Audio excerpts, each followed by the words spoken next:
Miren bien estas imágenes. Van a dar la vuelta al mundo. Estas ratas fueron alimentadas con maíz transgénico durante toda su vida. Los tumores que padecen son enormes.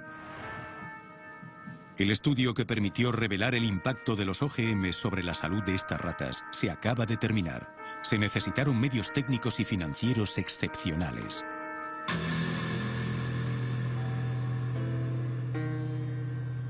Durante 2 años tuvimos la oportunidad de seguir todo su desarrollo. Después de años de dudas y polémicas, ¿por fin vamos a conocer la verdad sobre los OGMs? ¿No estaríamos aquí haciendo frente a un escándalo de salud pública que afecta al mundo entero?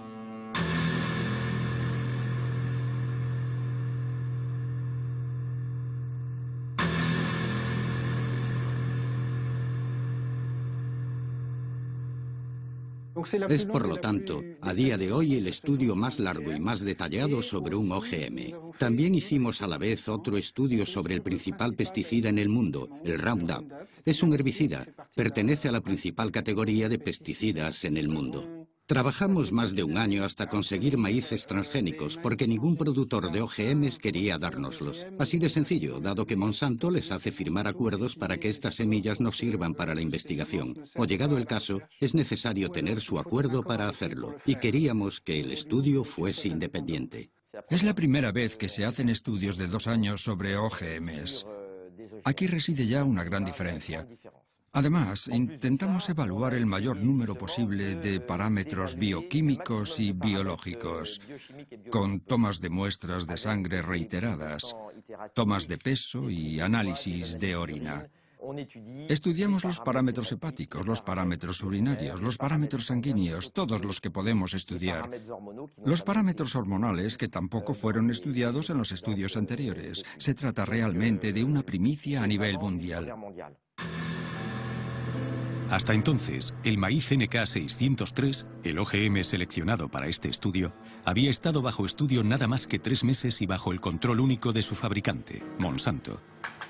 En cuanto al Roundup, producido también por la multinacional y utilizado para el cultivo del maíz, no se ha evaluado más que su principio activo, el glifosato, y no su fórmula completa. Ahora bien, para permitir al principio activo penetrar en las células de las plantas, la empresa utiliza coadyuvantes que pueden a veces resultar más nocivos que el glifosato mismo. El objetivo es doble. Por una parte, llevar a cabo los estudios según las normas internacionales, pero no interpretándolos de la manera más laxa posible, como lo hacen algunas industrias, sino analizándolos de la forma más rigurosa. Y por otra parte, queremos averiguar si hay efectos secundarios. Solo se puede hacer alimentando a los animales con OGMs, examinando todos sus órganos y parámetros sanguíneos. Puede que fuera útil a estas alturas saber para qué sirven los OGMs. Muchas veces se trata de una planta que ha sido concebida o bien para producir su propio insecticida o bien para ser tolerante a un herbicida y poder recibir fuertes dosis sin morir. Entendemos naturalmente el interés para el agricultor. Podrá, por ejemplo, esparcir el Roundup en su campo. Desaparecerán todas las malas hierbas y solamente quedará el OGM cultivado. Entendemos mucho menos el interés para el consumidor, ya que corre el riesgo de comer un producto convertido en una auténtica esponja para pesticidas.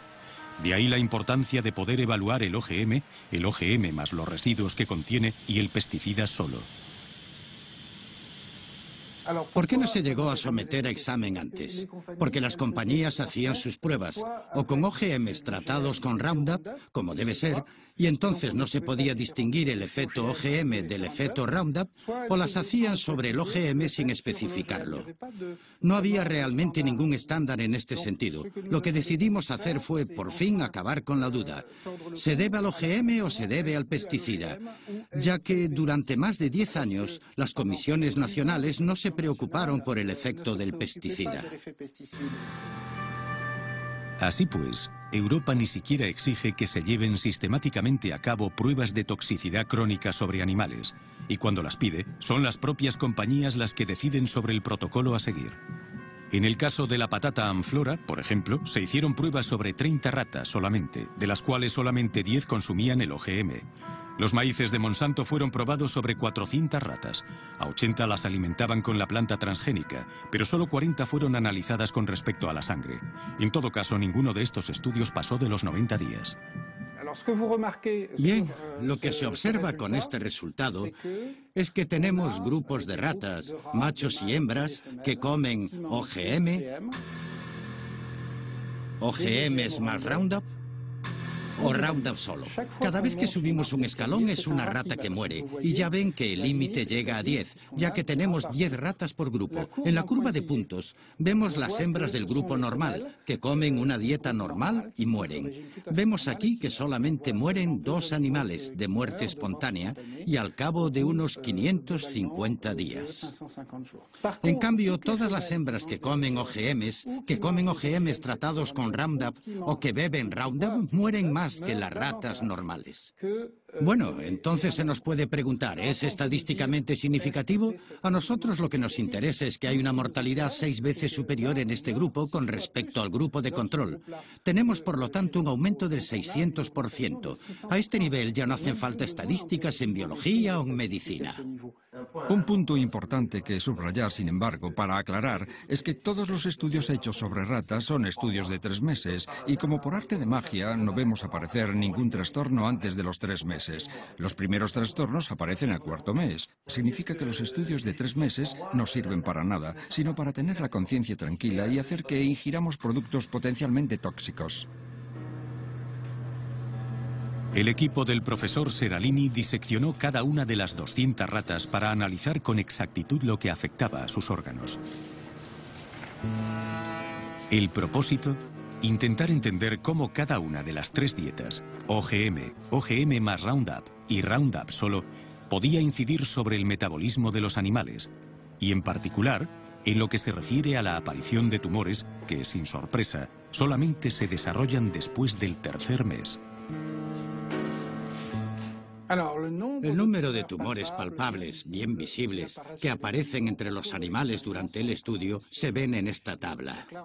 Aquí tenemos las ratas que solamente reciben OGMs, frente a las que tienen una alimentación normal.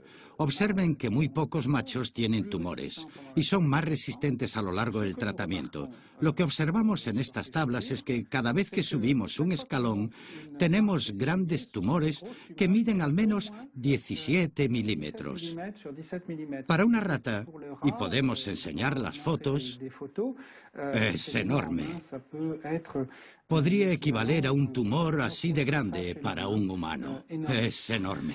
Resulta que identificamos cada uno de los tumores, y el 94% de los tumores son los llamados mamarios, es decir, que corresponderían a tumores en el pecho para las hembras. Aquí tenemos tumores en los riñones para los machos, aunque también tumores mamarios, lo cual es bastante excepcional entre los machos. Esto nos hace sospechar sobre algún efecto hormonal, que de hecho no es dosis dependiente. El 60% de los cánceres de mama en realidad dependen de perturbaciones hormonales.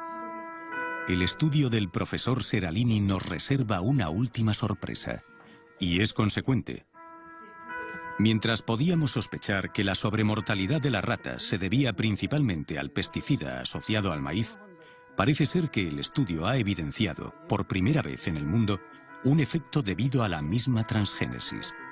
Esto significa que el simple hecho de intervenir en el genoma de la planta para modificarlo podría tener consecuencias que nadie hasta ahora había previsto. Es para cuestionar todas las concepciones científicas que llevaron a la invención de los OGMs.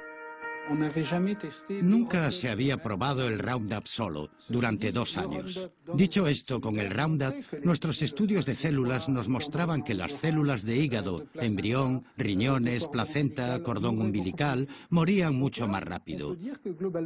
Por lo tanto, podemos decir, de manera general, que tenemos esta sobremortalidad con el OGM más Roundup. Esto significa que los OGMs mataban más rápido y más fuerte a las hembras e incluso a algunos machos que la dieta control. Aquí tenemos, por lo tanto, un efecto que se puede deber o al gen del OGM que se insertó mal en la planta y que llegó a perturbar el resto, o a un efecto metabólico secundario. Modificar un cereal o un maíz OGM En función de los genes insertados para transformarlo en OGM, puede tener diferentes resultados. Esto significa que no necesariamente porque tal OGM tenga tal efecto, todos lo vayan a tener, y tal vez los haya que tengan muchos más. Lo impactante es que este OGM que comen los americanos es el OGM que importamos y que las agencias europeas, entre ellas francesas, autorizaron para la importación y la contaminación de la alimentación. Hoy en día, solamente 2 OGMs, un maíz y una patata, se cultivan en algunos países europeos. Esto no quita que 27 millones de toneladas de soja transgénica entren cada año en los puertos europeos. Esta soja sirve para alimentar a nuestros animales de carnicería, pero entra también en la composición de numerosos productos alimentarios.